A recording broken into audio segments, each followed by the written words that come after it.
ਉਸਤਤ ਨਿੰਦਾ ਦੋ ਤਿਆਗੈ, ਖੋਜੈ ਪਦ ਨਿਰਬਾਨਾ। ਜਨ ਨਾਨਕ ਇਹ ਖੇਲ ਕਠਨ ਹੈ, ਕਿਨਹੂ ਗੁਰਮੁਖ ਜਾਨਾ। ਉਸਤਤ ਨਿੰਦਾ ਦੋ ਤਿਆਗੈ, ਖੋਜੈ ਪਦ ਨਿਰਬਾਨਾ। ਜਨ ਨਾਨਕ ਇਹ ਖੇਲ ਕਠਨ ਹੈ, ਕਿਨਹੂ ਗੁਰਮੁਖ ਜਾਨਾ। ਵਾਹਿਗੁਰੂ ਜੀ ਕਾ ਖਾਲਸਾ, ਵਾਹਿਗੁਰੂ ਜੀ ਕੀ ਫਤਿਹ। ਸਤਿਗੁਰੂ ਜੀ ਦੇ ਪਾਵਨ ਦਰਬਾਰ ਦੇ ਅੰਦਰ ਸੱਜ ਬੈਠੇ ਗੁਰੂ ਪਿਆਰੇ ਸਤਸੰਗੀ ਜਨ, ਧੰਨ ਸ਼੍ਰੀ ਗੁਰੂ ਤੇਗ ਬਹਾਦਰ ਸਾਹਿਬ ਜੀ, ਜੋ ਸਾਡੇ ਜੀਵਨ ਦੀਆਂ ਮੂਲ ਸੱਚਾਈਆਂ ਬੜੇ ਸੁਖੈਨ ਢੰਗ ਦੇ ਨਾਲ ਸਾਡੇ ਸਾਹਮਣੇ ਰੱਖ ਰਹੇ ਨੇ। ਜਿਨ੍ਹਾਂ ਮੂਲ ਸੱਚਾਈਆਂ ਨੂੰ ਆਪਾਂ ਪਾਵਨ ਸ਼ਲੋਕਾਂ ਦੇ ਰੂਪ ਅੰਦਰ ਸਰਵਣ ਕੀਤਾ ਹੈ। ਹੁਣ ਸਾਹਿਬ ਜੀ ਨੇ ਸੁਮੱਤ ਬਖਸ਼ੀ ਹੈ, ਸਤਿਗੁਰੂ ਜੀ ਨੇ ਆਪ ਕਿਰਪਾ ਕੀਤੀ ਹੈ, ਜੋ ਧੰਨ ਗੁਰੂ ਤੇਗ ਬਹਾਦਰ ਸਾਹਿਬ ਜੀ ਦੇ 59 ਸ਼ਬਦ ਨੇ 15 ਰਾਗਾਂ 'ਚ, ਜਿਵੇਂ ਭਾਈ ਸਾਹਿਬ ਜੀ ਨੇ ਦੱਸੇ ਹੈ। ਇਸ ਦੀ ਵਿਚਾਰ ਆਪਾਂ ਆਰੰਭ ਕਰਦੇ ਹਾਂ। ਤੁਸੀਂ ਜਗਿਆਸੂ ਬੈਠੇ ਹੋ ਇਸ ਦਰ ਘਰ 'ਚ, ਬੜੇ ਸਮੇਂ ਤੋਂ ਜੋ ਸੁਚੇਤ ਪ੍ਰਬੰਧਕਾਂ ਵੱਲੋਂ ਉਪਰਾਲੇ ਹੁੰਦੇ ਆਏ ਨੇ, ਪਾਠ ਬੋਧ ਵੀ ਹੁੰਦੇ ਆਏ ਨੇ। ਹੁਣ ਇਸੇ ਤਰ੍ਹਾਂ ਪ੍ਰਬੰਧਕ ਵੀਰ ਆਪਣੀ ਜ਼ਿੰਮੇਦਾਰੀ ਨਿਭਾ ਰਹੇ ਨੇ। ਪੋਥੀਆਂ ਦਾ ਆਪ ਕਹਿ ਕੇ ਵੀਰ ਜੀ ਉਹਨਾਂ ਨੇ ਇਹ ਪ੍ਰਬੰਧ ਕੀਤਾ। ਸੋ ਜਿਨ੍ਹਾਂ ਨੂੰ ਜ਼ਰੂਰਤ ਹੋਏ ਨਾਲ ਨਾਲ ਵੀ ਆਪ ਜੀ ਸਹਾਰਾ ਲੈ ਸਕਦੇ ਹੋ। ਹਾਂ, ਜਿਨ੍ਹਾਂ ਨੇ ਆਪਣੇ ਘਰਾਂ ਵਿੱਚ ਲਿਜਾਣੀਆਂ ਹੋਣ ਉਹ ਵੀ ਆਪ ਇਹਨਾਂ ਨੂੰ ਲਿਜਾ ਸਕਦੇ ਹੋ, ਤਾਂ ਜੋ ਸਾਹਿਬ ਦੇ ਪਾਵਨ ਬਚਨਾਂ ਨੂੰ ਆਪਾਂ ਪੜ੍ਹੀਏ, ਵਿਚਾਰੀਏ, ਗੁਰੂ ਦੀ ਖੁਸ਼ੀ ਦੇ ਆਪਾਂ ਪਾਤਰ ਬਣ ਸਕੀਏ। ਸੋ ਬੜੇ ਸੁਖੈਨ ਢੰਗ ਦੇ ਨਾਲ ਗੁਰੂ ਤੇਗ ਬਹਾਦਰ ਸਾਹਿਬ ਜੀ ਪੁਰਾਣਕ ਹਵਾਲੇ ਵੀ ਵਰਤਦੇ ਨੇ। ਗੁਰੂ ਗੁਰੇਜ਼ ਨਹੀਂ ਕਰਦਾ, ਗੁਰੂ ਹਰੇਕ ਚੀਜ਼ ਨੂੰ ਸਾਧਨ ਵਰਤ ਲੈਂਦਾ ਹੈ, ਤਾਂ ਜੋ ਅਸੀਂ ਆਪਣੇ ਮਨੋਰਥ ਤੱਕ ਪਹੁੰਚ ਸਕੀਏ। ਅਤੇ ਸਾਹਿਬ ਸੱਚੇ ਪਾਤਸ਼ਾਹ ਜੀ ਦੇ ਪਾਵਨ ਅੰਮ੍ਰਿਤ ਬੋਲ ਸ਼ਬਦਾਂ ਰੂਪ ਅੰਦਰ ਜੋ ਆਪਾਂ ਅੱਜ ਤੋਂ ਵਿਚਾਰਨੇ ਨੇ, ਜ਼ਰੂਰ ਆਪ ਜੀ ਇਸੇ ਤਰ੍ਹਾਂ ਸਾਥ ਦਿਓ ਰੋਜ਼ਾਨਾ, ਅਤੇ ਇਹ ਮੈਸੇਜ ਨੂੰ ਹੋਰਾਂ ਤੱਕ ਵੀ ਇਸ ਪੈਗਾਮ ਨੂੰ ਪਹੁੰਚਾਉਣ ਦੀ ਕਿਰਪਾਲਤਾ ਕਰਿਓ। ਸਾਹਿਬ ਸੱਚੇ ਪਾਤਸ਼ਾਹ ਜੀ ਦਾ ਪਹਿਲਾ ਸ਼ਬਦ, ਜਿਹਦੇ ਦਰਸ਼ਨ ਸਾਨੂੰ ਕੀਰਤਨ ਰੂਪ ਦੇ ਵਿੱਚ ਸਤਿਕਾਰਯੋਗ ਭਾਈ ਸਾਹਿਬ ਜੀ ਵੀ ਕਰਾ ਕੇ ਗਏ ਨੇ। ਸਾਧੋ ਮਨ ਕਾ ਮਾਨ ਤਿਆਗੋ। ਆਓ ਆਪਾਂ ਸਾਰੇ ਇਸ ਪਹਿਲੇ ਸ਼ਬਦ ਤੋਂ ਸਾਹਿਬ ਦੀ ਵਿਚਾਰ ਆਰੰਭ ਕਰੀਏ, ਜੋ ਪ੍ਰੋਫੈਸਰ ਸਾਹਿਬ ਸਿੰਘ ਜੀ D.Litt, ਜਿਨ੍ਹਾਂ ਦੀ ਸਟੀਕ ਨੂੰ ਪੰਥ ਵੱਲੋਂ ਪ੍ਰਮਾਣਿਕਤਾ ਮਿਲੀ ਹੈ। ਠੀਕ ਹੈ, ਵੱਖ ਵੱਖ ਸੰਪਰਦਾਇਆਂ ਵੱਲੋਂ, ਵਿਦਵਾਨਾਂ ਵੱਲੋਂ, ਗੁਰੂ ਘਰ ਦੇ ਪ੍ਰੇਮੀਆਂ ਵੱਲੋਂ ਬਾਣੀ ਦੇ ਸਟੀਕ ਮਿਲਦੇ ਨੇ, ਪਰ ਸਮੁੱਚੇ ਪੰਥ ਵਿੱਚ ਹਰੇਕ ਸੰਪਰਦਾ ਨੇ, ਹਰੇਕ ਜਥੇਬੰਦੀ ਨੇ ਜਿਨ੍ਹਾਂ ਦੇ ਅਰਥਾਂ ਨੂੰ ਕਬੂਲਿਆ ਹੈ, ਉਹ ਨੇ ਪ੍ਰੋਫੈਸਰ ਸਾਹਿਬ ਸਿੰਘ ਜੀ। ਦਰਬਾਰ ਸਾਹਿਬ ਤੁਸੀਂ ਰੋਜ਼ ਹੁਕਮਨਾਮੇ ਦੇ ਦਰਸ਼ਨ ਕਰਦੇ ਹੋਵੋਗੇ। ਜਦੋਂ ਕੈਮਰਾਮੈਨ ਉਸ ਬੋਰਡ 'ਤੇ ਕੈਮਰਾ ਮਾਰਦਾ ਹੈ, ਉੱਥੇ ਵੀ ਅਰਥ ਪ੍ਰੋਫੈਸਰ ਸਾਹਿਬ ਸਿੰਘ ਜੀ ਦੇ ਨੇ। ਸੋ ਇਸੇ ਨੂੰ ਆਪਾਂ ਆਧਾਰ ਬਣਾਇਆ।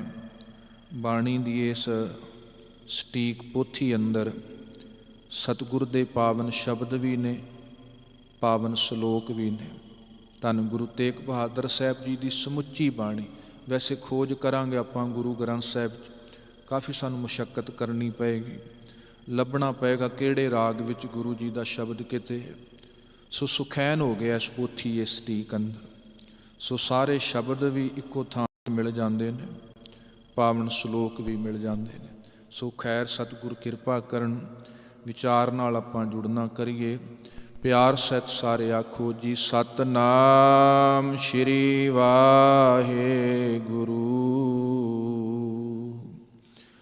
ਇੱਕ ਓੰਕਾਰ ਸਤਿਗੁਰ ਪ੍ਰਸਾਦਿ।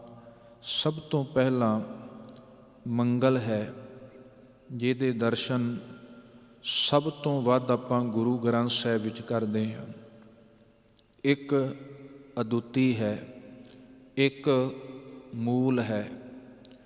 ਓੰਕਾਰ ਜਿਹੜਾ ਵਿਆਪਕ, ਜੇ ਆਪਾਂ ਸੌਖੇ ਜਿਹੇ ਦੇ ਅਰਥ ਕਰਨੇ ਹੋਣ, ਇੱਕ ਦਾ ਅਰਥ ਹੈ ਨਿਰਗੁਣ, ਓੰਕਾਰ ਦਾ ਅਰਥ ਹੈ ਸਰਗੁਣ। ਓੰਕਾਰ ਦਾ ਅਰਥ ਹੈ ਸਾਰਾ ਪਸਾਰਾ ਜੋ ਆਪਾਂ ਵੇਖ ਰਹੇ ਹਾਂ। ਇੱਕ ਨਿਰਗੁਣ ਵਾਹਿਗੁਰੂ ਇਸ ਸਾਰੇ ਸਰਗੁਣ ਪਸਾਰੇ ਵਿੱਚ ਰਮਿਆ ਹੋਇਆ ਹੈ। ਇੱਕ ਮਿਕ ਇੱਕ ਓੰਕਾਰ 'ਚ ਦੋਨੋਂ ਸਰੂਪ ਆ ਗਏ ਵਾਹਿਗੁਰੂ ਕਾਲ ਪੁਰਖ ਦੇ, ਨਿਰਗੁਣ ਵੀ ਸਰਗੁਣ ਵੀ। ਇੱਕ ਅਦੁੱਤੀ ਵਾਹਿਗੁਰੂ। ਓੰਕਾਰ ਸਰਬ ਵਿਆਪਕ, ਉੱਥੇ ਸਾਰੀ ਕ੍ਰੀਏਸ਼ਨ ਆ ਗਈ, ਸਾਰਾ ਇਹ ਮੰਡਲ ਆ ਗਿਆ, ਖੰਡ ਬ੍ਰਹਮੰਡ ਆ ਗਏ, ਸਭਨਾਂ ਵਿੱਚ ਰਮਿਆ ਹੋਇਆ। ਸਤ ਸਦੀਵੀ, ਸਦਾ ਰਹਿਣ ਵਾਲਾ। ਸਤ ਜਿਹੜਾ ਕਿਸੇ ਕਾਲ ਸਮੇਂ 'ਚ ਨਹੀਂ ਆਉਂਦਾ, ਨਾ ਬੀਤੇ 'ਚ, ਨਾ ਚੱਲ ਰਹੇ 'ਚ, ਨਾ ਆਉਣ ਵਾਲੇ। ਸਤ ਜੋ ਸਦੀਵੀ ਹੈ। ਗੁਰ ਪ੍ਰਸਾਦ ਐਸਾ ਓੰਕਾਰ ਵਾਹਿਗੁਰੂ ਸੱਚੇ ਪਾਤਸ਼ਾਹ ਜਿਹੜਾ ਇੱਕ ਹੈ, ਸਤ ਹੈ, ਐਸਾ ਮਾਲਕ ਗੁਰੂ ਦੀ ਕਿਰਪਾ ਨਾਲ ਮਿਲਦਾ ਹੈ। ਇੱਕ ਓੰਕਾਰ ਸਤਿਗੁਰ ਪ੍ਰਸਾਦ। ਗੁਰੂ ਦੀ ਕਿਰਪਾ ਰਾਹੀਂ, ਤੇ ਮੈਂ ਪਹਿਲਾਂ ਵੀ ਬੇਨਤੀ ਕੀਤੀ ਸੀ, ਗੁਰੂ ਦੀ ਕਿਰਪਾ ਦਾ ਸਰੋਤ ਕਿਹੜਾ ਹੈ? ਗੁਰੂ ਦੀ ਬਾਣੀ। ਬਾਣੀ ਹੈ ਨਾ, ਇਹ ਗੁਰੂ ਕਿਰਪਾ ਦਾ ਸਰੋਤ ਹੈ, ਜਿੱਥੋਂ ਗੁਰੂ ਦੀ ਕਿਰਪਾ ਵਰਤਦੀ ਹੈ, ਉਹ ਹੈ ਗੁਰੂ ਕੀ ਬਾਣੀ। ਸੋ ਇਹ ਛੋਟੇ ਰੂਪ ਅੰਦਰ ਮੰਗਲ ਹੈ। ਰਾਗ ਗੌੜੀ, ਇਹ ਪਹਿਲਾ ਰਾਗ ਹੈ ਜਿਸ ਧੰਨ ਗੁਰੂ ਤੇਗ ਬਹਾਦਰ ਸਾਹਿਬ ਦੀ ਬਾਣੀ। ਇਹ ਵੀ ਮੈਂ ਬੇਨਤੀ ਕਰਾਂ, ਦੋ ਲਿਖਾਰੀ ਹੋਏ ਨੇ ਗੁਰੂ ਗ੍ਰੰਥ ਸਾਹਿਬ ਜੀ ਦੇ। ਪਹਿਲੇ ਭਾਈ ਗੁਰਦਾਸ ਜੀ, ਗੁਰੂ ਅਰਜੁਨ ਦੇਵ ਸਾਹਿਬ ਨੇ ਲਿਖਾਈ। ਦੂਸਰੇ ਲਿਖਾਰੀ ਭਾਈ ਸਾਹਿਬ ਭਾਈ ਮਨੀ ਸਿੰਘ ਜੀ, 1706 ਦਮਦਮਾ ਸਾਹਿਬ ਦੀ ਧਰਤੀ, ਜਿੱਥੇ ਧੰਨ ਗੁਰੂ ਗੋਬਿੰਦ ਸਿੰਘ ਸਾਹਿਬ ਨੇ ਬਾਣੀ ਲਿਖਾਈ। ਤੇ ਜਿਸ ਪਾਵਨ ਸਰੂਪ ਦੇ ਤੁਸੀਂ ਦਰਸ਼ਨ ਕਰਦੇ ਹੋ, ਇਸ ਨੂੰ ਦਮਦਮੀ ਸਰੂਪ ਵੀ ਕਿਹਾ ਜਾਂਦਾ ਹੈ। ਦਮਦਮਾ ਸਾਹਿਬ ਦੇ ਆਦਿ ਸਰੂਪ ਗੁਰੂ ਗ੍ਰੰਥ ਸਾਹਿਬ ਜੀ ਦਾ। ਸੋ ਮੈਂ ਤਾਂ ਬੇਨਤੀ ਕੀਤੀ, ਧੰਨ ਗੁਰੂ ਗੋਬਿੰਦ ਸਿੰਘ ਸਾਹਿਬ ਜੀ ਨੇ ਭਾਈ ਸਾਹਿਬ ਭਾਈ ਮਨੀ ਸਿੰਘ ਜੀ ਕੋਲੋਂ, ਨਾਲ ਸਹਾਇਕ ਸਨ ਬਾਬਾ ਦੀਪ ਸਿੰਘ ਜੀ ਸਾਹਿਬ ਨੇ, ਇਸ ਪਾਵਨ ਸਰੂਪ ਅੰਦਰ ਜਿਹੜਾ ਗੁਰੂ ਅਰਜੁਨ ਦੇਵ ਸਾਹਿਬ ਜੀ ਨੇ ਤਿਆਰ ਕੀਤਾ ਸੀ, ਉਹਦੇ ਵਿੱਚ ਧੰਨ ਗੁਰੂ ਤੇਗ ਬਹਾਦਰ ਸਾਹਿਬ ਜੀ ਦੀ ਬਾਣੀ ਦਰਜ ਕਰਾਈ। ਇਹ ਬਾਣੀ ਦਰਜ ਗੁਰੂ ਗੋਬਿੰਦ ਸਿੰਘ ਸਾਹਿਬ ਜੀ ਨੇ ਕਰਾਈ ਹੈ। ਤੇ ਗੁਰੂ ਤੇਗ ਬਹਾਦਰ ਸਾਹਿਬ ਜੀ ਦੀ ਜਿਹੜੀ ਬਾਣੀ ਹੈ ਉਹ 15 ਰਾਗਾਂ 'ਚ ਹੈ। ਦੋਸਤੋ, ਪਹਿਲਾ ਰਾਗ ਗੌੜੀ, ਜਿੱਥੋਂ ਸਾਹਿਬ ਜੀ ਦੀ ਬਾਣੀ ਆਰੰਭ ਹੁੰਦੀ ਹੈ। ਰਾਗ ਗੌੜੀ ਮਹਿਲਾ 9ਵਾਂ। ਧੰਨ ਗੁਰੂ ਨਾਨਕ ਸਾਹਿਬ ਜੀ ਦੀ ਜੋਤ ਦੇ 9ਵੇਂ ਜਾਮੇ ਗੁਰੂ ਤੇਗ ਬਹਾਦਰ ਸਾਹਿਬ ਜੀ ਦੀ। ਤੇ ਬੜੀ ਜੀਵਨ ਦੀ ਹਕੀਕਤ ਗੁਰਦੇਵ ਬਿਆਨ ਕਰਦੇ ਨੇ। ਸਾਧੋ ਮਨ ਕਾ ਮਾਨ ਤਿਆਗੋ। ਦੋ ਸ਼ਕਤੀਆਂ ਸੰਸਾਰ 'ਚ ਕੰਮ ਕਰਦੀਆਂ ਨੇ, ਇੱਕ ਭੈੜੀ ਬਦੀ ਹੈ, ਇੱਕ ਨੇਕੀ ਹੈ। ਦੋ ਸ਼ਕਤੀਆਂ ਨੇ। ਕਈ ਨੇ ਜਿਹੜੇ ਨੇਕੀ 'ਚ ਜਿਉਂਦੇ ਨੇ, ਕਈ ਨੇ ਜਿਹੜੇ ਬਦੀ 'ਚ ਜਿਉਂਦੇ ਨੇ। ਐਸੇ ਵੀ ਨੇ ਗੁਰਮੁਖ ਪਿਆਰੇ ਜਿਹੜੇ ਨੇਕੀ ਨੂੰ ਨਹੀਂ ਛੱਡਦੇ, ਗੁਣਾਂ ਨੂੰ ਧਾਰਨ ਕਰਕੇ ਹੀ ਰੱਖਦੇ ਨੇ, ਕਰਕੇ ਹੀ ਰੱਖਦੇ ਨੇ, ਜਿਹਦੇ 'ਚ ਗੁਰੂ ਭਗਤ ਸੰਤ ਜਨ ਆਉਂਦੇ ਨੇ। ਉਹਨਾਂ ਤੇ ਬਦੀ ਦਾ ਅਸਰ ਨਹੀਂ ਹੁੰਦਾ। ਭਗਤ ਕਬੀਰ ਜੀ ਕਹਿੰਦੇ, ਕਬੀਰ ਸੰਤ ਨਾ ਛਾੜੈ ਸੰਤਈ, ਜੋ ਕੋਟਕ ਮਿਲੈ ਅਸੰਤ। ਮਲਿਆਗਰ ਭੁਯੰਗਮ ਬੇੜਿਓ, ਤਾਂ ਸ਼ੀਤਲਤਾ ਨਾ ਤਜੰਤ। ਉਹ ਨੇਕੀ ਕਦੇ ਨਹੀਂ ਛੱਡਦੇ, ਜਿਵੇਂ ਚੰਦਨ ਆਪਣੀ ਖੁਸ਼ਬੂ ਤੇ ਸ਼ੀਤਲਤਾ ਨਹੀਂ ਛੱਡਦਾ। ਦੂਜੇ ਹੁੰਦੇ ਨੇ ਬਦੀ ਵਾਲੇ, ਉਹ ਬਦੀ ਵੀ ਨਹੀਂ ਛੱਡਦੇ। ਬਾਬਾ ਫਰੀਦ ਜੀ ਨੇ ਕਿਹਾ ਵੀ ਕਈ ਵਾਰ ਹੋਕਾ ਦੇਣ ਵਾਲੇ ਗੁਰੂ ਭਗਤਾਂ ਨੂੰ ਵੀ ਇਹ ਬਾਂਹ ਖੜੀ ਕਰਕੇ ਮੰਨਣਾ ਪੈਂਦਾ ਹੈ।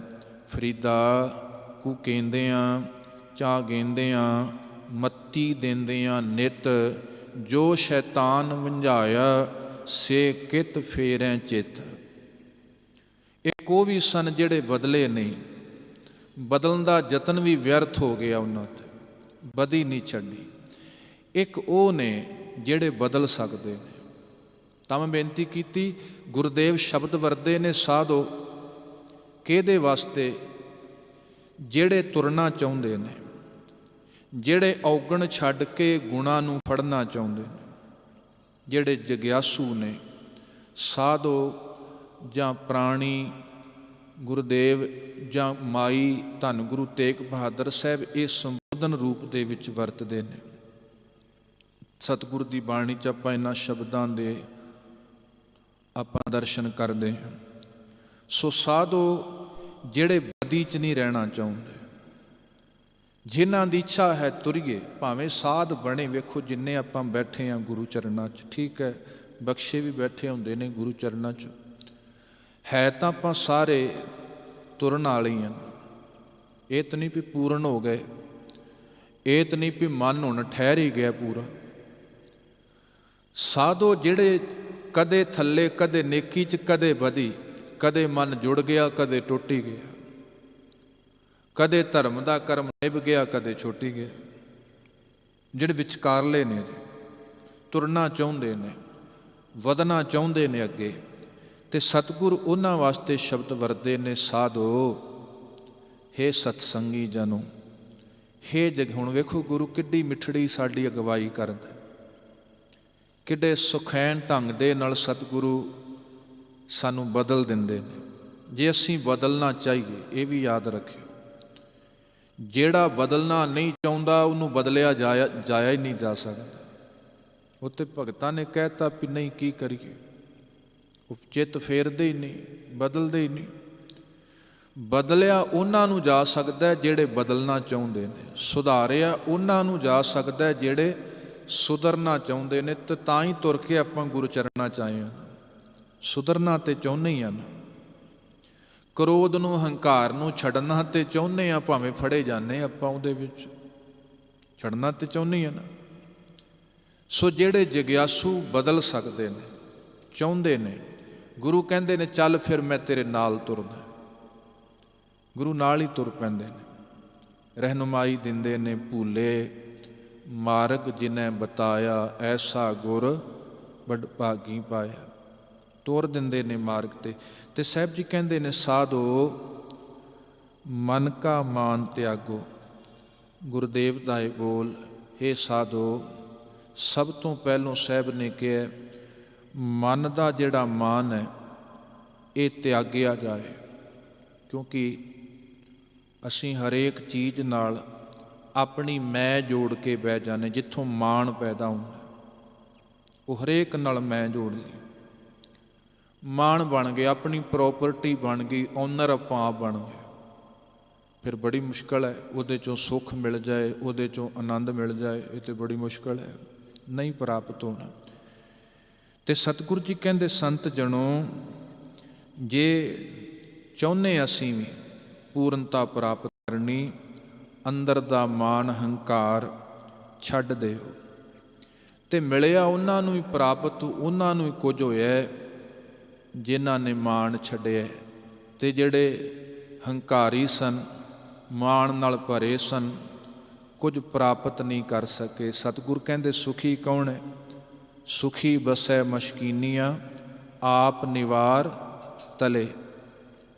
ਬੜੇ ਬੜੇ ਹੰਕਾਰੀਆਂ ਨਾਨਕ ਗਰਭ ਗਲੇ।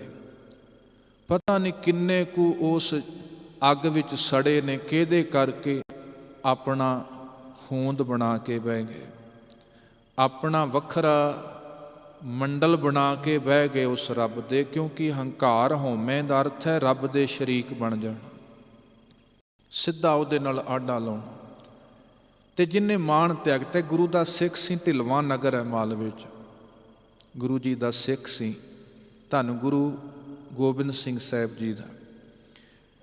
ਧੰਨ ਗੁਰੂ ਗੋਬਿੰਦ ਸਿੰਘ ਸਾਹਿਬ, ਹੁਣ ਕਿਉਂਕਿ ਗੁਰੂ ਘਰ 'ਚ ਬਾਣੀ ਦੀ ਵੀ ਛੈਬਰ ਲੱਗਦੀ ਹੈ, ਮਨ ਵੀ ਨਿਰੋਇਆ ਹੁੰਦਾ ਹੈ, ਇੱਥੇ ਤਨ ਨੂੰ ਵੀ ਨਿਰੋਇਆ ਰੱਖਿਆ ਜਾਂਦਾ, ਘੋਲ ਵੀ ਹੋਏ, ਸ਼ਸਤਰ ਅਭਿਆਸ ਵੀ ਹੋਇਆ।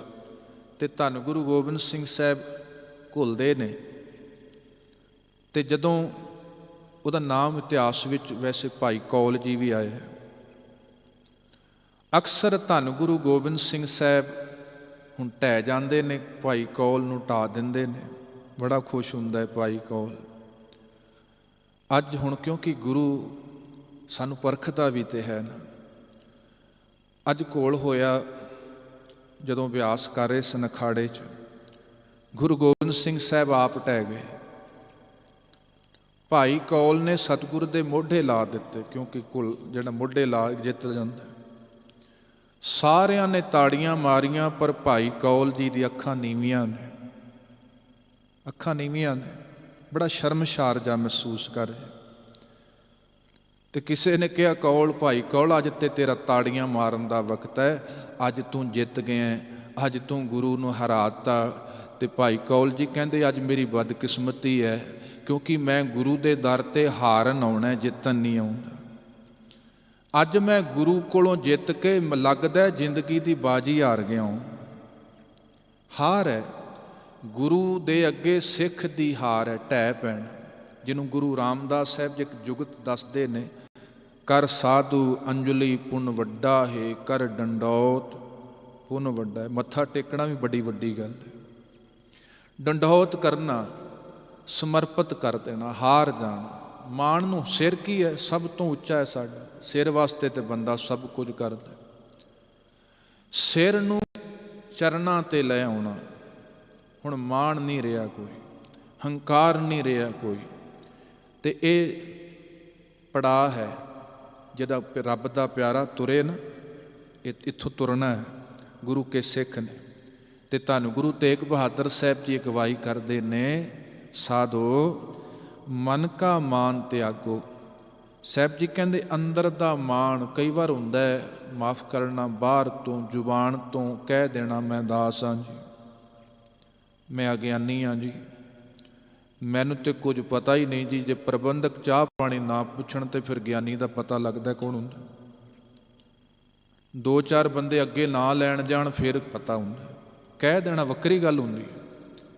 ਤਾਂ ਹੀ ਸਾਹਿਬ ਜੀ ਕਹਿੰਦੇ ਮਨ ਦਾ ਮਾਣ, ਕੱਲੀ ਤਨ ਤੋਂ ਐਕਟਿੰਗ ਨਾ ਸਿੱਖ ਲਈ, ਤਨ ਦੀ ਮੁਦਰਾ ਨਾ ਸਿੱਖ ਲਈ, ਜ਼ੁਬਾਨ ਦੇ ਚਿੱਥੇ ਚਿਥਾਏ ਬੋਲ ਨਾ ਰੋਜ਼ ਬੋਲ ਨਹੀਂ, ਮਨ ਤੋਂ ਕਬੂਲ ਕਰੀ, ਮਨ ਤੋਂ ਤਿਆਗੀ ਮਾਣ। ਤੇ ਸਾਹਿਬ ਜੀ ਕਹਿੰਦੇ ਕਾਮ ਕ੍ਰੋਧ ਸੰਗਤ ਦੁਰਜਨ ਕੀ। ਕਾਮ ਤੇ ਕ੍ਰੋਧ ਭਾਵੇਂ ਪੰਜ ਨੇ ਵੱਖ ਵੱਖ, ਠੀਕ ਹੈ, ਰੱਬ ਨੇ ਸ਼ਕਤੀਆਂ ਸਾਡੇ ਅੰਦਰ ਪਾਈਆਂ ਨੇ, ਮਾੜੀਆਂ ਨਹੀਂ। ਕੋਈ ਕਹੇ ਵੀ ਮੈਂ ਇਹਨੂੰ ਮਾਰ ਹੀ ਦੇਣਾ, ਨਹੀਂ, ਕਨਵਰਟ ਕੀਤਾ ਗੁਰੂ ਨੇ, ਬਦਲਿਆ ਹੈ ਕਾਮ ਨੂੰ, ਸੰਜਮ ਦੇ ਵਿੱਚ ਬਦਲਿਆ। ਆ ਗ੍ਰਸਤੀ ਹੋਣਾ ਕੀ ਹੈ, ਸੰਜਮ ਵਿੱਚ ਰਹਿਣਾ। ਕ੍ਰੋਧ ਨੂੰ ਬਦਲਤਾ ਸਾਹਿਬ ਜੀ ਨੇ ਵੀਰ ਰਸ ਦੇ ਅੰਦਰ, ਹੰਕਾਰ ਨੂੰ ਬਦਲਤਾ ਨਿਮਰਤਾ ਦੇ ਅੰਦਰ, ਲੋਭ ਨੂੰ ਬਦਲਤਾ ਸੰਤੋਖ ਦੇ ਅੰਦਰ। ਹੁਣ ਇਹ ਇੱਕ ਲੋਭੀ ਵੀ ਦੁਕਾਨ ਖੋਲ੍ਹਦਾ, ਗੁਰੂ ਦਾ ਸਿੱਖ ਵੀ ਖੋਲ੍ਹਦਾ। ਹੁਣ ਕੰਮ ਦੁਕਾਨ ਦੋਨਾਂ ਨੇ ਖੋਲ੍ਹੀ ਹੈ, ਇੱਕ ਦੇ ਅੰਦਰ ਲੋਭ ਹੈ ਵੀ ਆਹ ਠੱਗੀ ਮਾਰ ਲਾਂ, ਇੱਕ ਦੇ ਅੰਦਰ ਸੰਤੋਖ ਹੈ ਵੀ ਜਿੰਨੀ ਵਟਕ ਹੋ ਗਈ ਵਾਹਿਗੁਰੂ ਤੇਰੀ ਕਿਰਪਾ ਨਾਲ, ਮੈਂ ਆਪਣੀ ਕਿਰਤ ਕਰ ਰਿਹਾ। ਸੋ ਇਹ ਬਹੁਤ ਵੱਡਾ ਝੂਠ ਹੋਏਗਾ ਵੀ ਆਪਾਂ ਕਹੀਏ ਵੀ ਬਿਲਕੁਲ ਮਾਰ ਮੁਕਾਇਆ। ਹੁਣ ਸਤਿਗੁਰੂ ਜੀ ਵੀ ਕਹਿੰਦੇ ਨੇ ਇਹਨਾਂ ਦੇ ਬੁਰੇ ਪ੍ਰਭਾਵ ਤੋਂ ਆਪਾਂ ਬਚਣਾ। ਤੇ ਕਾਮ ਕ੍ਰੋਧ ਇਹਦਾ ਪ੍ਰਭਾਵ ਤਨ ਤੇ ਵੀ ਪੈਂਦਾ, ਮਨ ਤੇ ਵੀ ਪੈਂਦਾ।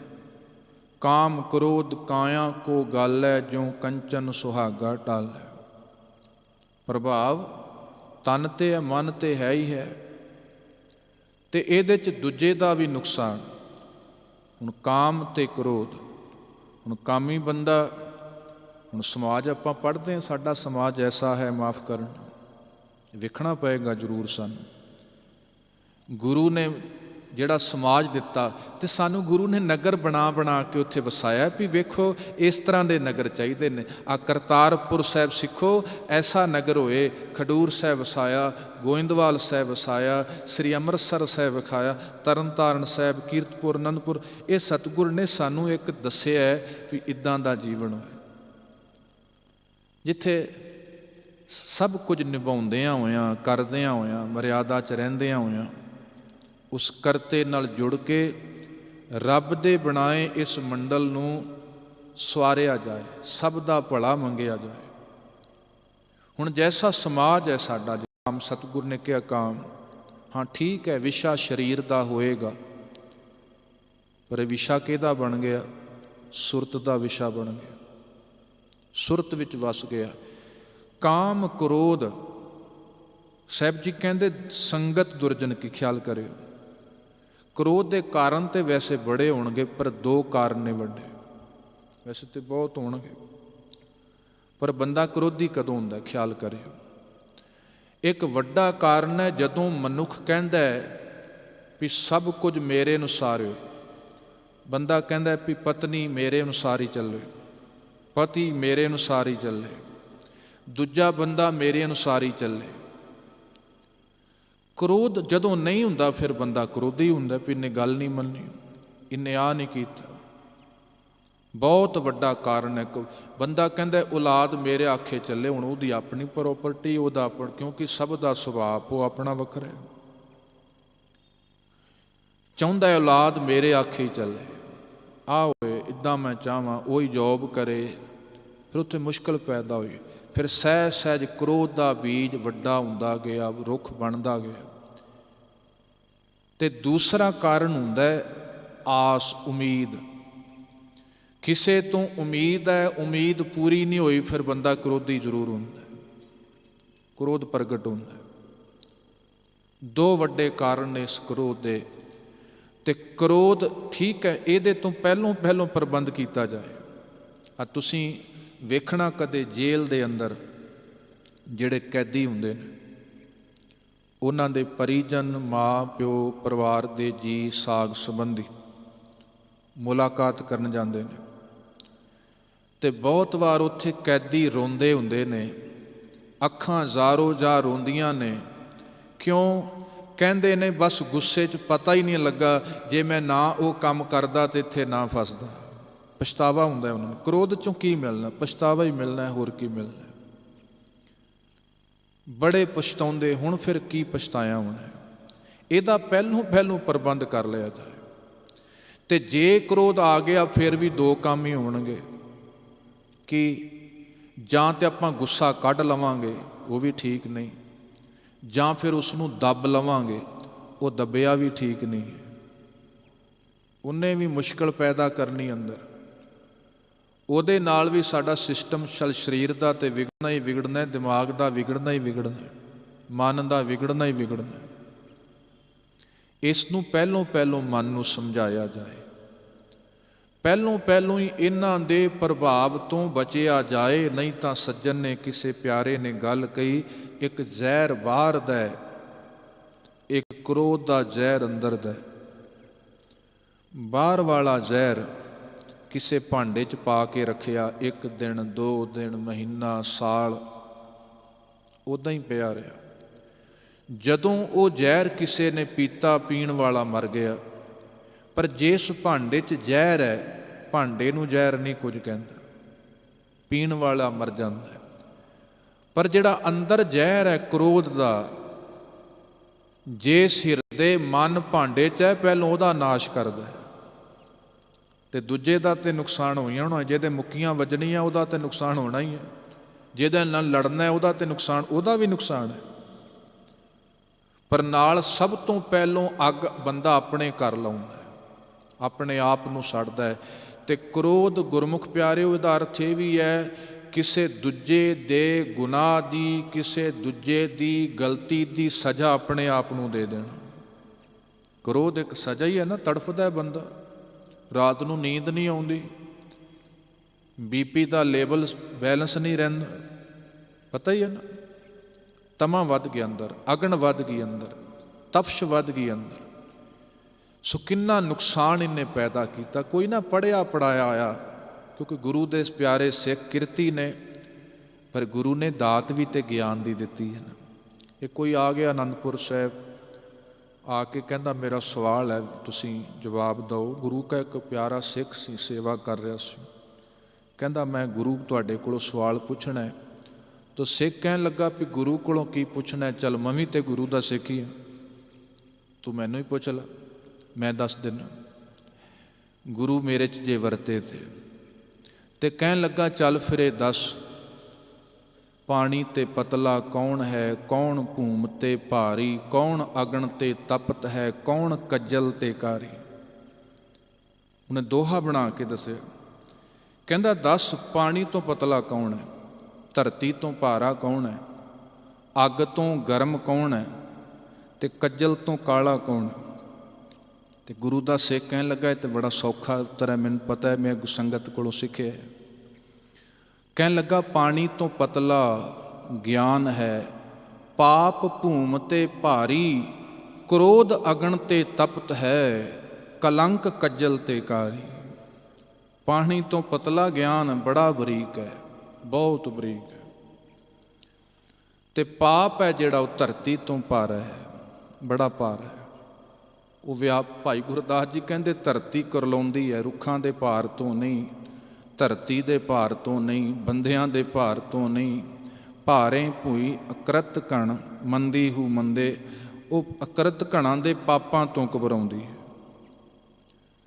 ਤੇ ਕਹਿਣ ਲੱਗਾ ਗੁਰਮੁਖ ਕ੍ਰੋਧ ਅਗਨ ਤੇ ਤਪਤ ਹੈ।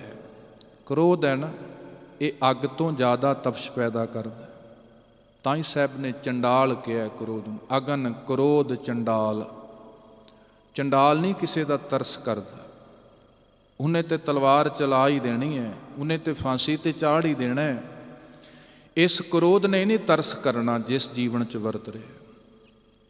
ਤੇ ਕਹਿਣ ਲੱਗਾ ਕਲੰਕ ਕੱਜਲ ਤੇ ਕਾਰੀ। ਕਲੰਕ ਕੱਜਲ ਤੋਂ ਵੀ, ਕਾਲਖ ਤੋਂ ਵੀ ਹੋਰ ਕਾਲਾ ਹੁੰਦਾ।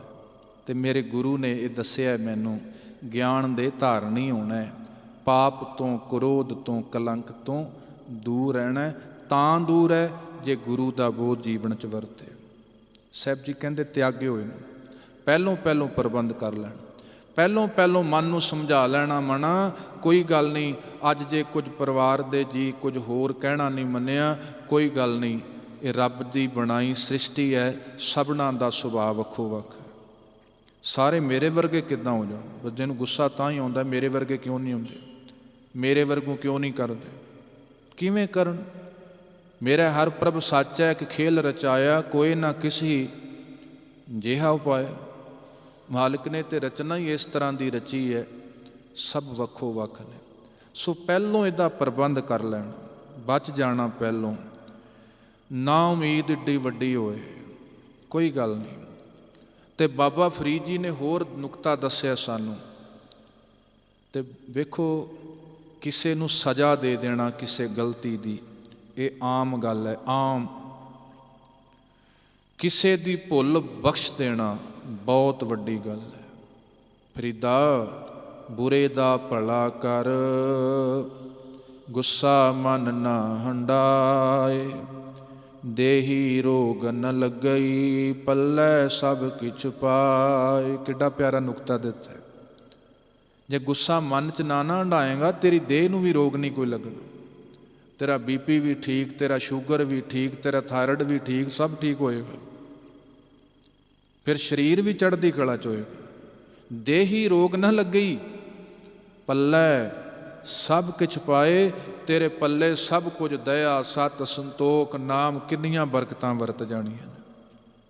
ਇਹਦੇ ਤੋਂ ਜ਼ਰੂਰ ਤੂੰ ਬਚਣ ਦਾ ਪ੍ਰਬੰਧ ਕਰੀ। ਤੇ ਉਹਦੇ ਵਾਸਤੇ ਸਹਾਰਾ ਬਾਣੀ ਦਾ, ਉਹਦੇ ਵਾਸਤੇ ਸਹਾਰਾ ਸੰਗਤ ਦਾ। ਕਾਮ ਕ੍ਰੋਧ ਸੰਗਤ ਦੁਰਜਨ ਕੀ। ਦੁਰਜਨ ਦਾ ਅਰਥ ਹੈ ਭੈੜੇ ਜਨ, ਭਾਵ ਦੁਸ਼ਮਣ। ਸਾਹਿਬ ਜੀ ਕਹਿੰਦੇ ਇਹ ਦੁਸ਼ਮਣਾਂ ਵਰਗੇ ਹੀ ਨੇ, ਇਹ ਵੈਰੀ ਨੇ ਸਾਡੇ। ਇਹ ਵੈਰੀ ਨੇ ਸਾਡੇ ਅੰਦਰ ਹੀ ਬੈਠੇ, ਬਾਹਰੋਂ ਨਹੀਂ ਕਿਤੇ ਹੋਣਾ।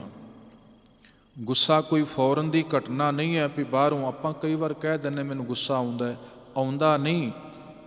ਜੇ ਆਪਾਂ ਕਹਿੰਦੇ ਮੈਨੂੰ ਗੁੱਸਾ ਆਉਂਦਾ ਹੈ ਫਿਰ ਆਪਾਂ ਬਚ ਜਾਂਦੇ ਵੀ ਉਹ ਵੱਖਰਾ ਹੈ, ਮੈਂ ਵੱਖਰਾ। ਅਸਲ ਵਿੱਚ ਅਸੀਂ ਗੁੱਸਾ ਕਰਦੇ ਹਾਂ। ਸਾਡੇ ਘਰ 'ਚ ਜਿਹੜੀ ਚੀਜ਼ ਹੋਏ ਆਪਾਂ ਉਹੀ ਵਰਤਦੇ ਹਾਂ। ਜੇ ਸਾਈਕਲ ਹੈ ਸਾਈਕਲ ਵਰਤਾਂਗੇ, ਜੇ ਕਾਰ ਹੈ ਕਾਰ ਵਰਤਾਂਗੇ, ਜੇ 100 ਰੁਪਏ 100 ਵਰਤਾਂਗੇ, 1000 ਹੈ 1000 ਵਰਤਾਂਗੇ। ਜੋ ਘਰ 'ਚ ਹੈ ਉਹੀ ਵਰਤਦੇ ਹਨ। ਜੋ ਅੰਦਰ ਸਾਡੇ ਪਿਆ ਹੋਇਆ ਅਸੀਂ ਉਹੀ ਵਰਤਦੇ ਹਾਂ। ਜ਼ੁਬਾਨ ਰਾਹੀਂ ਵੀ ਉਹ ਬੋਲਾਂਗੇ, ਅੱਖਾਂ ਰਾਹੀਂ ਵੀ ਉਹ ਵੇਖਾਂਗੇ, ਹੈ ਤੇ ਬਹੁਤ ਕੁਝ। ਸੁਣਨਾ ਵੀ ਉਹ ਪਸੰਦ ਕਰਦੇ ਹਾਂ ਜੋ ਅੰਦਰ ਹੈ। ਅਤੇ ਇਸ ਵਾਸਤੇ ਇਹਨਾਂ ਤੋਂ ਬਚਾਅ ਕੀਤਾ ਜਾਏ। ਗੁਰੂ ਦੇ ਗਿਆਨ ਸੰਗਤ ਦੇ ਆਸਰੇ ਨਾਲ ਇਹਨਾਂ ਤੋਂ ਬਚਿਆ ਜਾ ਸਕਦਾ ਹੈ। ਜਿਹੜੇ ਦੁਰਜਨ ਨੇ, ਜਿਹੜੇ ਦੁਸ਼ਮਣ ਅਸਲ ਸਾਡੇ ਦੁਸ਼ਮਣ ਨੇ, ਤਾਤੇ ਅਹਨਿਸ ਭਾਗੋ। ਭਾਗੋ ਦਾ ਅਰਥ ਹੈ ਭੱਜ ਜਾਣਾ, ਪਰੇ ਹੋ ਜਾਣਾ। ਅਹਨਿਸ ਦਾ ਅਰਥ ਹੈ ਦਿਨ ਰਾਤ, ਸਦਾ ਹੀ ਇਹਨਾਂ ਤੋਂ ਪਾਸੇ ਰਹੀਏ। ਇਹਨਾਂ ਦੀ ਸੰਗਤ ਦੁਖਦਾਈ ਹੈ, ਨੁਕਸਾਨਦਾਈ ਹੈ। ਇਹ ਰਹਾਓ ਸ਼ਬਦ ਦਾ ਸੈਂਟਰ ਆਈਡੀਆ। ਅਤੇ ਆਪ ਜੀ ਨੂੰ ਗਿਆਤ ਹੋਏਗਾ ਗੁਰੂ ਤੇਗ ਬਹਾਦਰ ਸਾਹਿਬ ਜੀ ਦੀ ਪਾਵਨ ਬਾਣੀ 'ਚ ਹਰੇਕ ਸ਼ਬਦ ਦਾ ਪਹਿਲਾ ਹੀ ਬੰਦ ਰਹਾਓ ਦਾ ਬੰਦ, ਪਹਿਲਾ ਬੰਦ ਹੀ ਸੈਂਟਰ ਆਈਡੀਆ, ਆਧਾਰ ਕੇਂਦਰ ਬਿੰਦੂ ਹੈ, ਜਿਹਦੇ 'ਤੇ ਸਾਰੇ ਸ਼ਬਦ ਦਾ ਭਾਵ ਕੇਂਦਰਿਤ ਹੈ। ਸੋ ਰਹਾਓ, ਰਹਾਓ ਦਾ ਅਰਥ ਪੌਜ਼ ਵੀ ਹੁੰਦਾ ਹੈ, ਠਹਿਰਾਅ ਵੀ ਹੁੰਦਾ ਹੈ, ਕੇਂਦਰ ਭਾਵ ਹੈ। ਸੁਖ ਦੁੱਖ ਦੋਨੋਂ ਸਮ ਕਰ ਜਾਣੈ, ਔਰ ਮਾਨ ਅਪਮਾਨ। ਅਸੀਂ ਕਦੇ ਵੀ ਇੱਕੋ ਜਿਹੇ ਕੱਪੜੇ ਨਹੀਂ ਪਾਉਂਦੇ। ਇਹ ਤਾਂ ਨਹੀਂ ਹੋਇਆ ਵੀ ਦਿਨ ਰਾਤ, ਸਾਲ 2 ਸਾਲ 10 ਸਾਲ 20 ਸਾਲ ਬੰਦਾ ਸਾਰੀ ਜ਼ਿੰਦਗੀ ਇੱਕੋ ਕੱਪੜੇ 'ਚ ਹੀ ਕੱਢਦਾ, ਨਹੀਂ ਹੁੰਦਾ। ਕੱਪੜਾ ਬਦਲਦੇ ਆਪਾਂ। ਇੱਕ ਬਸਤਰ ਲਾਇਆ, ਦੂਜਾ ਪਾਇਆ, ਫਿਰ ਉਹ ਲਾਇਆ, ਫਿਰ ਦੂਜਾ ਪਾਇਆ।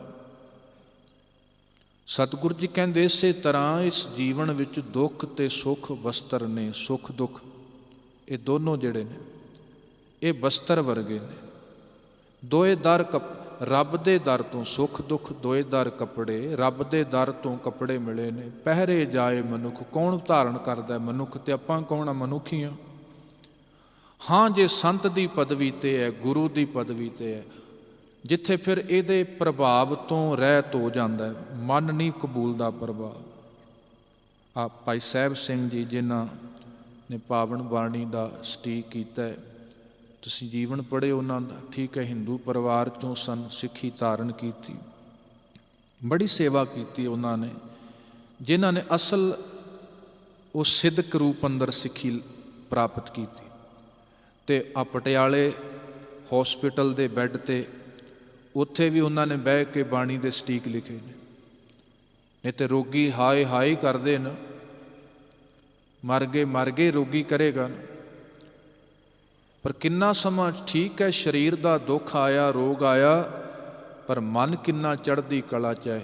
ਉੱਥੇ ਵੀ ਧਿਆਨ ਗੁਰੂ ਵੱਲ ਹੈ, ਬਾਣੀ ਵੱਲ ਹੈ, ਗੁਰੂ ਦੇ ਬਚਨਾਂ ਵੱਲ।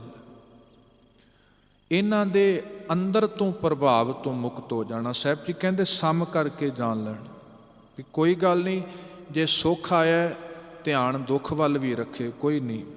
ਦੁੱਖ ਆਇਆ ਘਬਰਾਏ ਨਾ, ਇਹ ਵੀ ਪਤਾ ਹੈ ਵੀ ਸੁੱਖ ਵੀ ਵਰਤਣਾ ਹੈ।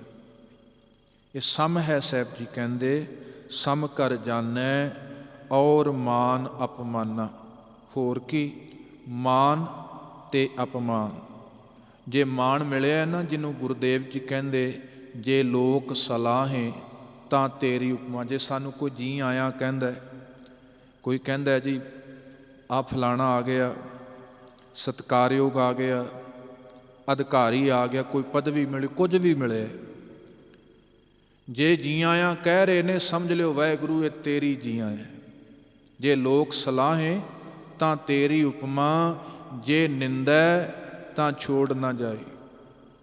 ਜੇ ਨਿੰਦਤਾ ਤਾਂ ਵੀ, ਵੈਸੇ ਤਾਂ ਬੜੀਆਂ ਮਿਸਾਲਾਂ ਨੇ, ਮੈਂ ਟੂਕ ਮਾਤਰ ਹੀ ਬੇਨਤੀ ਕਰਦਾ ਹੁੰਦਾ। ਗੁਰੂ ਕਾ ਸਿੱਖ ਭਾਈ ਜੱਗਾ ਜੀ, ਅਨੰਦਪੁਰ ਸਾਹਿਬ ਦੀ ਧਰਤੀ ਹੈ, ਬੜਾ ਕੁਝ ਗੁਰੂ ਦੇ ਵਿਹੜੇ ਇਤਿਹਾਸ 'ਚ ਭਰਿਆ ਪਿਆ।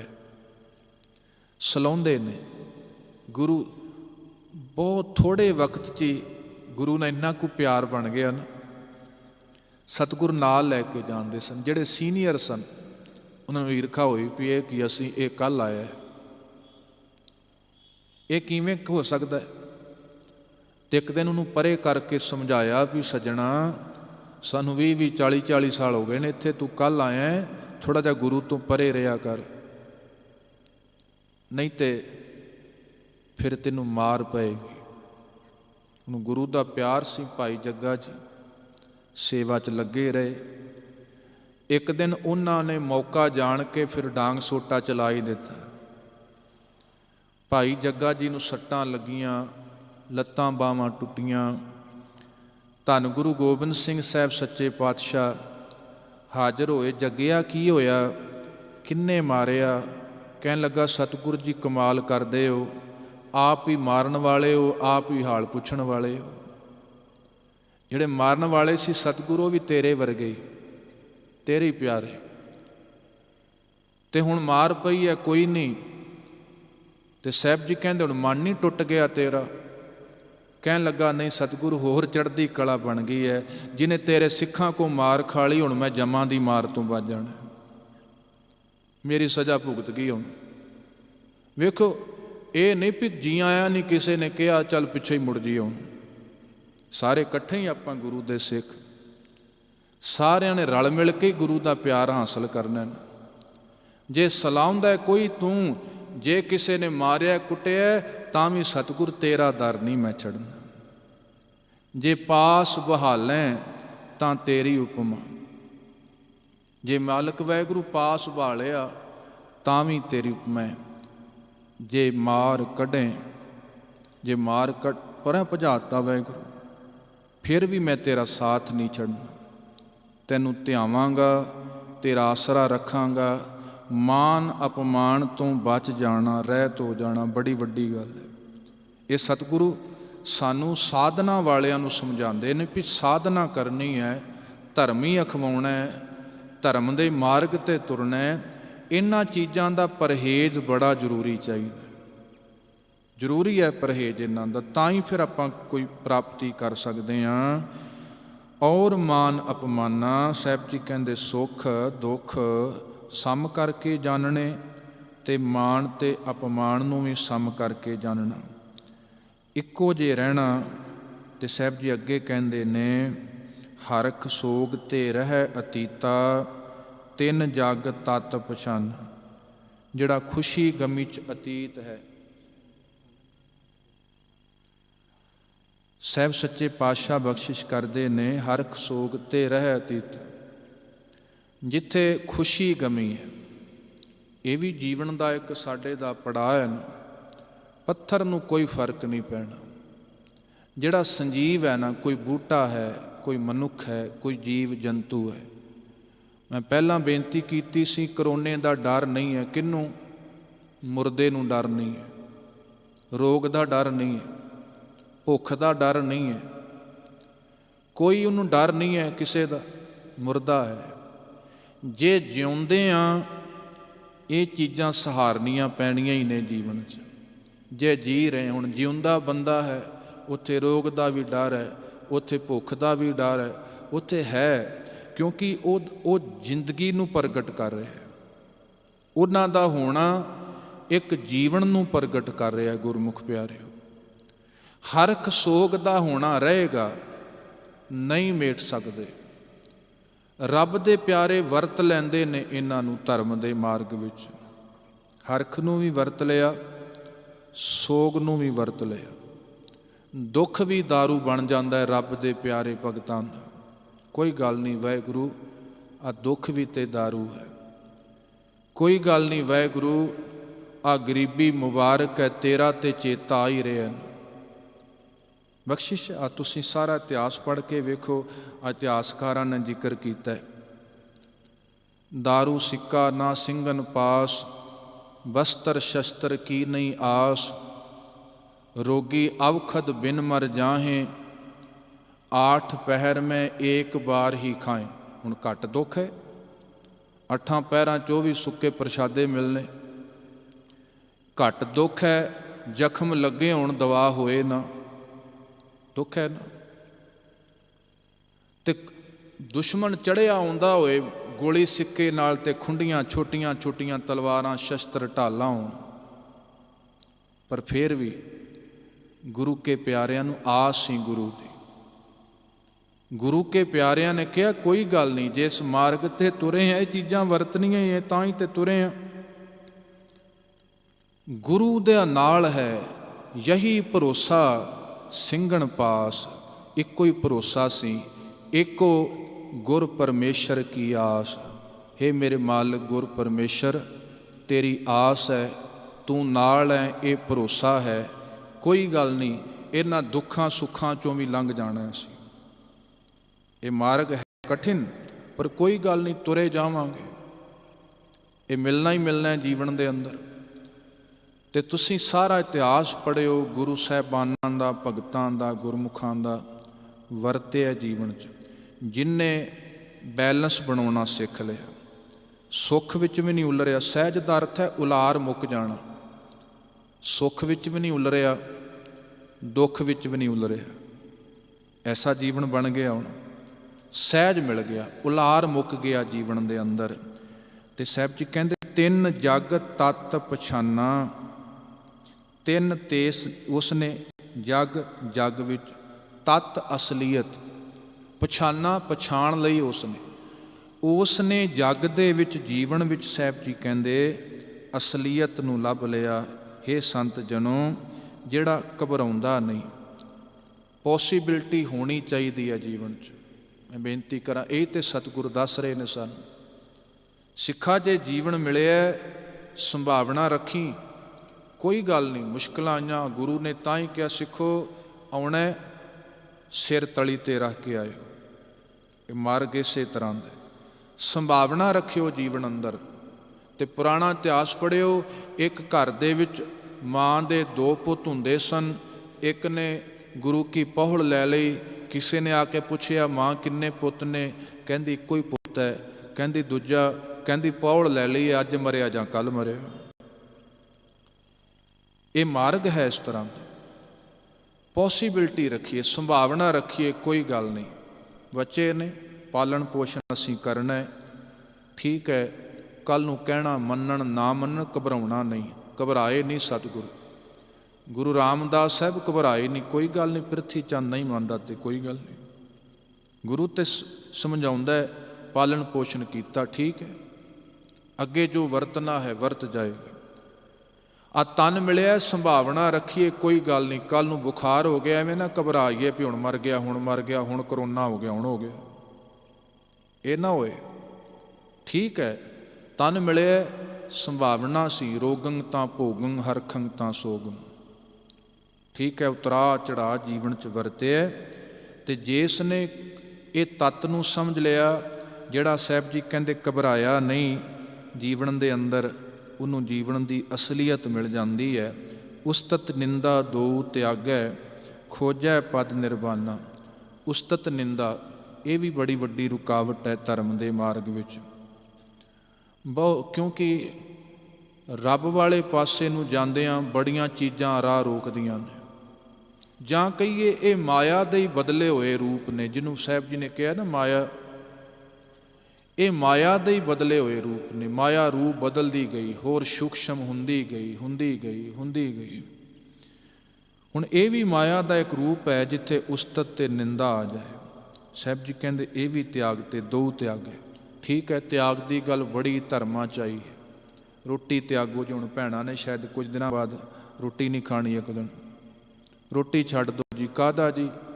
ਇਹ ਕਰਵਾ ਚੌਥ ਆ ਗਿਆ, ਮਾਫ਼ ਕਰਨਾ, ਠੀਕ ਹੈ। ਹਰੇਕ ਦੀਆਂ ਆਪਣੀਆਂ ਮਾਨਤਾਵਾਂ ਹੋਣ। ਬਾਣੀ ਵੀ ਪੜ੍ਹ ਲਿਆ ਕਰੋ। ਖੈਰ ਗੁਰੂਦੇਵ ਨੇ ਸਭਨਾਂ ਨੂੰ ਉਪਦੇਸ਼ ਦਿੱਤਾ, ਭਾਈ ਨਹੀਂ ਛੋਡੇ ਅੰਨ ਕਰੈ ਪਖੰਡ, ਨਾਉ ਸੁਹਾਗਣ ਨਾਉ ਰੰਡ। ਇਹ ਤਿਆਗ ਤੇ ਇੱਕ ਪਖੰਡ ਹੈ। ਸਾਹਿਬ ਜੀ ਕਹਿੰਦੇ ਭੋਜਨ ਦਾ ਤਿਆਗ, ਕਿਸੇ ਨੇ ਕਿਹਾ ਕੱਪੜੇ ਤਿਆਗ ਤੇ, ਕਿਸੇ ਨੇ ਕਿਹਾ ਘਰ ਤਿਆਗਤਾ। ਪਰ ਅਸਲ ਸਾਹਿਬ ਜੀ ਕਹਿੰਦੇ ਤਿਆਗਣਾ, ਤਿਆਗਣ ਨੀਕਾ, ਕਾਮ ਕ੍ਰੋਧ ਲੋਭ ਤਿਆਗਣ।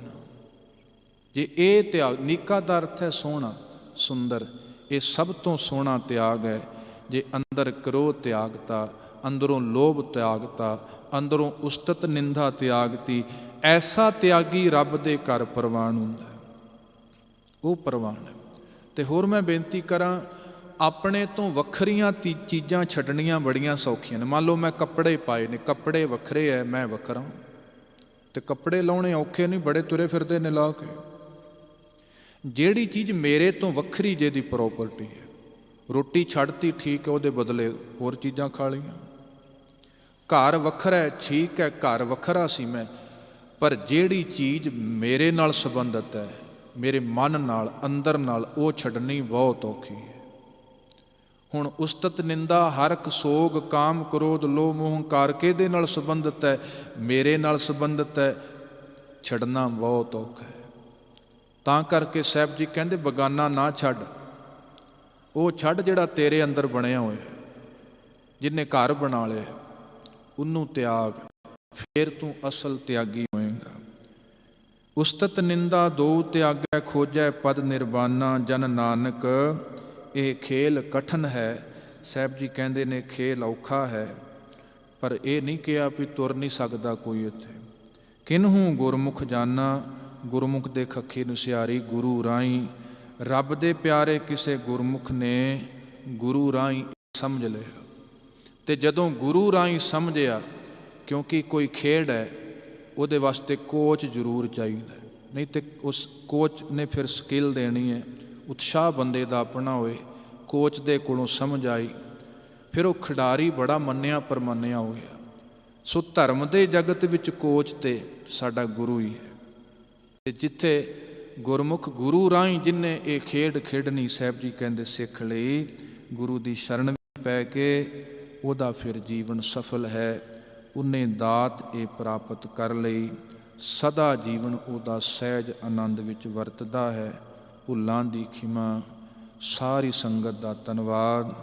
ਫਿਰ ਮੈਂ ਬੇਨਤੀ ਕਰਾਂ, ਪੋਥੀਆਂ ਕੋਲੋਂ ਆਪ ਜੀ ਜ਼ਰੂਰ ਸਹਾਇਤਾ ਲੈ ਸਕਦੇ ਹੋ। ਬਾਣੀ ਜਦੋਂ ਸ਼ਬਦ ਸਰੂਪ ਸਾਡੇ ਸਾਹਮਣੇ ਹੋਏ, ਮਨ ਫਿਰ ਹੋਰ ਜ਼ਿਆਦਾ ਠਹਿਰਦਾ। 1 ਮਿੰਟ ਵਾਸਤੇ ਸਾਰੇ ਆਪਾਂ ਕਹਿ ਲਈਏ, ਵਾਹਿਗੁਰੂ ਵਾਹਿਗੁਰੂ ਵਾਹਿਗੁਰੂ ਵਾਹਿਗੁਰੂ ਵਾਹਿਗੁਰੂ ਵਾਹਿਗੁਰੂ ਵਾਹਿਗੁਰੂ ਵਾਹਿਗੁਰੂ ਵਾਹਿਗੁਰੂ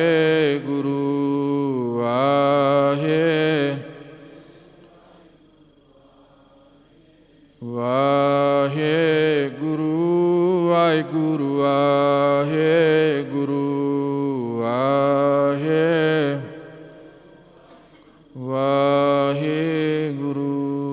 ਵਾਹਿਗੁਰੂ ਜੀ ਕਾ ਖਾਲਸਾ, ਵਾਹਿਗੁਰੂ ਜੀ ਕੀ ਫਤਿਹ।